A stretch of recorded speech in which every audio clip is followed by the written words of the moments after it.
Hello అండి. ఈరోజు video అయితే మటన్ కర్రీ తినే కొద్దీ తినాలనిపిస్తుందండి. అంత టేస్టీగా ఉంటుంది. ఒకసారి ఇలా ట్రై చేసి చూడండి. చాలా బావుంటుంది. ఫస్ట్ అయితే ఒక కడాయి తీసుకొని కడాయి హీట్ ఎక్కనివ్వాలి. ఒక స్పూన్ దాకా ధనియాలు, ఒక 7, 8 జీడిపప్పు, కొద్దిగా కొబ్బరి, ఒక ఇంచు చెక్క వేసుకొని లైట్ బ్రౌన్ కలర్ వచ్చేదాకా బాగా ఫ్రై చేసుకోవాలి.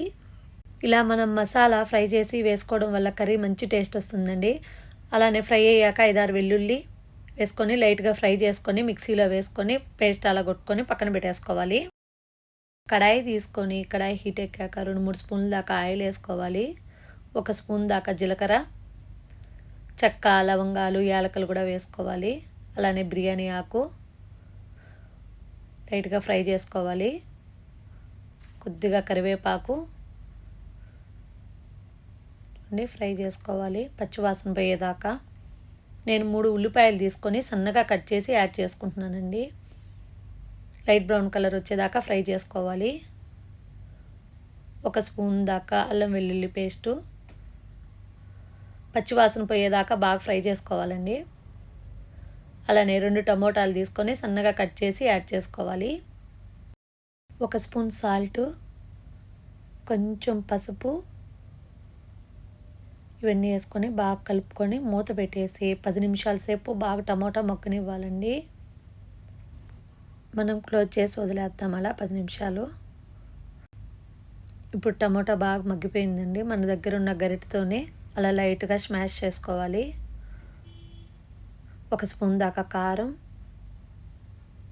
ఒక స్పూన్ దాకా ధనియాల పొడి ఇవి బాగా ఫ్రై చేసుకోవాలి. మనం మిక్సీలో కొట్టి పెట్టుకున్న మసాలా కూడా యాడ్ చేసుకొని పచ్చి వాసన పోయేదాకా బాగా ఫ్రై చేసుకోవాలండి. ఆయిల్ అనేది సపరేట్ అయిపోవాలి. బాగా కలుపుకోవాలి. పచ్చి వాసన అనేదే లేకుండా ఫ్రై చేసుకోవాలి. చూడండి సపరేట్ అయిపోయింది. ఇప్పుడు కొద్దిగా పుదీనా వేసుకొని ఫ్రై చేసుకోవాలి. నేను 1 కేజీ దాకా మటన్ తీసుకున్నానండి. వాష్ చేసి వేసుకుంటున్నాను. ఇవన్నీ కలుపుకోవాలి బాగా.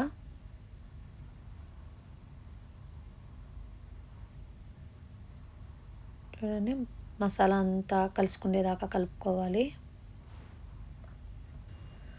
మూత పెట్టేసి 10 నిమిషాల సేపు అలా వదిలేద్దామండి. బాగా ఉడికి వాటర్ అంతా బయటకు వచ్చేస్తుంది.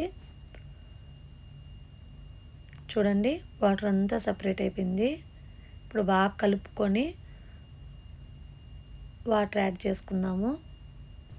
తగినన్ని వాటర్ వేసుకోవాలి. మటన్ మునగా వేసుకుంటే సరిపోతుంది.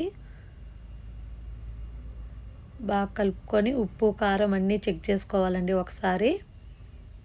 మూత పెట్టేసి ఒక 40 నిమిషాలు అలా వదిలేద్దామండి. ఒక 40 నిమిషాల తర్వాత చూడండి బాగా ఉడికింది. చూడండి దగ్గర పడింది కూడా. ఒకసారి చెక్ చేసుకుందామండి ఉడికిందో లేదో. చూడండి ఉడికిపోయింది. మనం కట్ చేసుకున్న కొత్తిమీర కూడా వేసేసుకుందాము.